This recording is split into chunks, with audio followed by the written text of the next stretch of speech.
Imagine Rome, 897 AD, inside the Basilica of St. John Lateran. The air is thick with incense and something far more sinister. Guards line the hall, faces grim.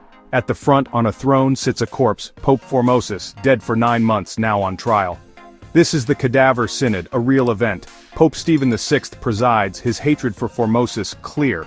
He shouts accusations at the lifeless body. A terrified deacon stands behind the corpse, forced to answer for the dead.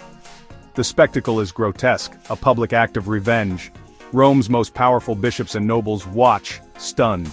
The trial is not about justice but power and settling old scores. The papacy has become a prize in a brutal struggle between Roman families. The trial of Formosus is the climax of years of political conflict. It's a symbol of how far men will go to destroy their enemies, even after death. To understand this moment, we must look at the chaos of 9th century Rome. The city is a battleground, the papacy a tool for ambition. The story of Formosus and Stephen is one of betrayal, ambition, and the fragility of power. This is not just a nightmare, it's history. How did Rome descend into such darkness? What forces created the men at the heart of this scandal? Let's unravel the events that led to the trial of the dead. Late 9th century Rome was a city in chaos. The Carolingian Empire had fractured, leaving Rome vulnerable. Ambitious nobles fought for control, especially over the papacy. The Pope was now a political leader, controlling land, armies, and the power to crown emperors. Into this world stepped Formosus, a skilled churchman and former missionary. His rise earned him enemies, including Pope John VIII, who excommunicated him for alleged treason. Forced into exile, Formosus seemed finished. But fortunes changed quickly in Rome. After John's death, Formosus was forgiven and returned to power. He built alliances, understanding that survival meant powerful friends. In 891, Formosus was elected pope. But his enemies remembered. As pope, Formosus faced a divided city and rival factions. His greatest challenge: who should be Holy Roman Emperor? 2 rivals vied for the title, an Italian dynasty from Spoleto and Arnulf of Carinthia from Germany. Formosus was caught in the middle. His choice would shape Europe's future and seal his own fate. The papacy was now a pawn in a deadly game. Formosus's decisions would set the stage for the bizarre events to come. His rise was remarkable, but his enemies were relentless. The struggle for power was just beginning. The House of Spoleto, led by Guy III, dominated central Italy. Guy forced the previous pope to crown him emperor in 891. When Formosus became pope, Guy and his son Lambert demanded he confirm their rule. Surrounded by their armies, Formosus had little choice. He crowned them both. But he secretly despised the Spoletans, seeing them as tyrants. Formosus sought a new ally, Arnulf of Carinthia, king of East Francia. He sent secret pleas for Arnulf to liberate Rome from Spoleto's grip. Arnulf invaded Italy in 894 but was forced to retreat. Then, Guy died suddenly. Formosus saw his chance. He urged Arnulf to invade again. In 896, Arnulf's army broke through Rome's defenses. Formosus deposed the Spoletans and crowned Arnulf emperor. It was a triumph, but short-lived. Agiltrude, Guy's widow, and Lambert, his son, were furious. Formosus had made powerful enemies. The Spoletans would not forgive or forget. The seeds of revenge were sown. The struggle for the papacy was far from over. Formosus's victory would soon turn to disaster. The stage was set for a brutal reckoning. Rome's power games were about to reach new depths. The consequences would be horrifying. Formosus's triumph was brief. Weeks after crowning Arnulf, disaster struck. Arnulf suffered a stroke and left Italy. Formosus was exposed, his protector gone. The Spoletans, led by Agiltrude and Lambert, moved quickly to reclaim Rome. Formosus died in April 896, leaving chaos behind. His successor, Boniface VI, ruled for just 15 days before dying. Stephen VI, a Spoletan puppet, seized the papacy. The Spoletans wanted more than power, they wanted revenge. They aimed to erase Formosus's legacy and invalidate his acts, especially Arnulf's coronation. If Formosus was declared illegitimate, Lambert's claim to the empire would be restored.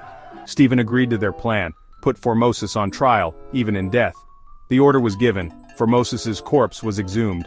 The tomb was opened, the decaying body dressed in papal vestments. The stage was set for the Cadaver Synod. It was a shocking violation of tradition. The political motive was clear: total Spoletan control. The horror was just beginning. In the basilica, Formosus's corpse was propped on the papal throne. Dressed in silk and gold, the stench of decay filled the hall. Pope Stephen VI, prosecutor and judge, screamed accusations at the dead pope.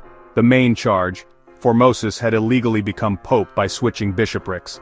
A terrified deacon hidden behind the throne was forced to answer for the corpse. The trial was a sham, verdict decided in advance. The council of bishops, loyal or fearful, agreed with every accusation. Formosus was found guilty on all counts. The spectacle was about humiliation, not justice. It was a brutal display of power. Rome watched as the sacred was twisted for political ends.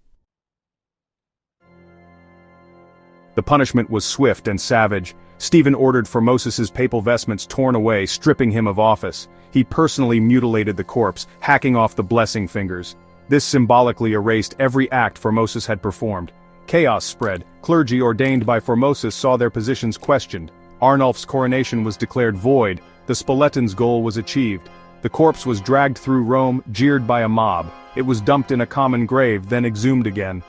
Finally, the battered body was thrown into the Tiber River. Stephen and his allies believed they had erased Formosus forever, but their horror would unleash new chaos. The city would not forget. The cycle of violence was far from over. The Cadaver Synod shocked even hardened Romans. Many saw it as sacrilege, a crime against God. When the basilica's roof collapsed in an earthquake, people saw it as divine punishment. Legends spread. Formosus's body was miraculously recovered and hidden by monks. Public opinion turned against Stephen VI. Priests and bishops ordained by Formosus formed a powerful opposition. In the summer of 897, a mob stormed the papal palace. Stephen was seized, stripped of office, and thrown in a dungeon. He was strangled in his cell, another victim of Rome's brutal politics. The city had claimed yet another pope. The Cadaver Synod was not just madness, it was calculated politics. The Spoletans needed to erase Arnulf's coronation and restore their power. For Agiltrude, it was also personal revenge against Formosus. Stephen VI, a puppet desperate to please his patrons, became the instrument of their vengeance. The mutilation of Formosus's body was a symbolic attack on his authority. The trial revealed how ambition and hatred could twist the sacred into the profane. The corpse of Formosus became a symbol of a papacy torn apart by power struggles. After Stephen's murder, new popes tried to undo the damage. Formosus's body was recovered and reburied with honor, his acts were restored. But the Cadaver Synod left a lasting scar on the papacy's reputation. The cycle of violence continued. Future popes revived old grudges. Was Stephen VI mad, or simply a product of a brutal age? In a world of violence and fleeting power, his actions reflected the madness of his time. The Cadaver Synod remains a warning. When power is absolute, humanity can be forgotten. The darkness of that age still echoes through history.